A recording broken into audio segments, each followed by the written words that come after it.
people, sure know how to drink. I came to the party, I laughed at the jokes she made. I wish that I hadn't, 'cause now the joke's on me. Jadi WHO telah menetapkan hari ini merupakan hari TB.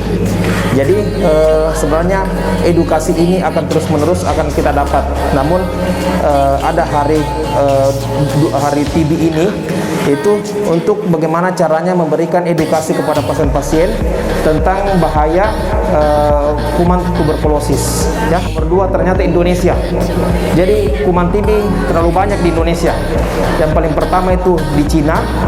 Kemudian yang nomor 2 dulu waktu tahun lalu itu masih diduduki oleh India. Sekarang kita sudah mengambil alih. Jadi banyak sekali kuman TB di Indonesia.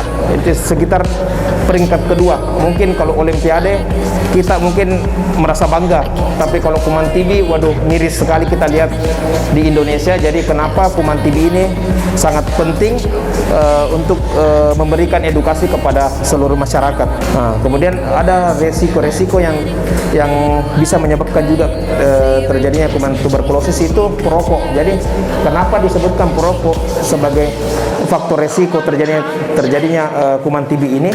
Karena di dalam tubuh itu ada namanya rambut-rambut di dalam saluran pernapasan yang disebut dengan silia. Itu silia, dia fungsinya untuk menyapu kotoran-kotoran yang mau masuk ke dalam paru-paru. Dia sebagai filter. Sedangkan kalau orang-orang perokok, justru silianya atau penyaringnya ini yang rambut-rambut ini dia akan rusak.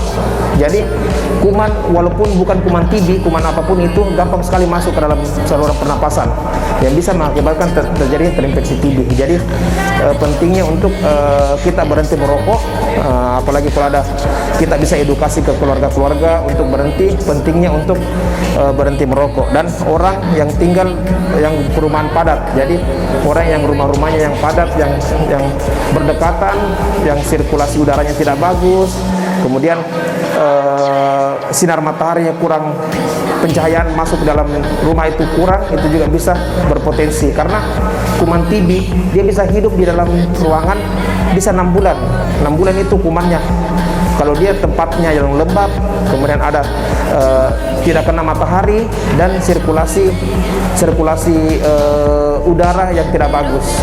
Jadi pentingnya kalau ada pasien-pasien TB itu kita edukasi untuk sering-sering berjemur dan ventilasi rumah diperbaiki.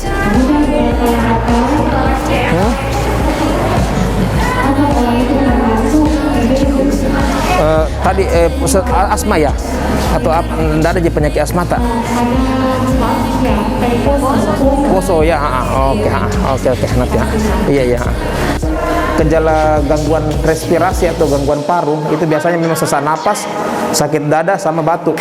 Tapi kalau dia sesak napas itu banyak penyakit yang memang kita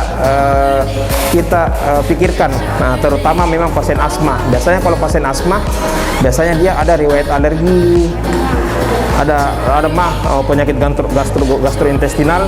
Sebenarnya tidak terlalu berpengaruh, tapi bisa dari sesaknya itu bisa dari gangguan gastrointestinal. Biasanya kalau nyeri asam lambung yang meningkat itu dia naik ke atas biasa bikin sesak. Memang bisa seperti itu.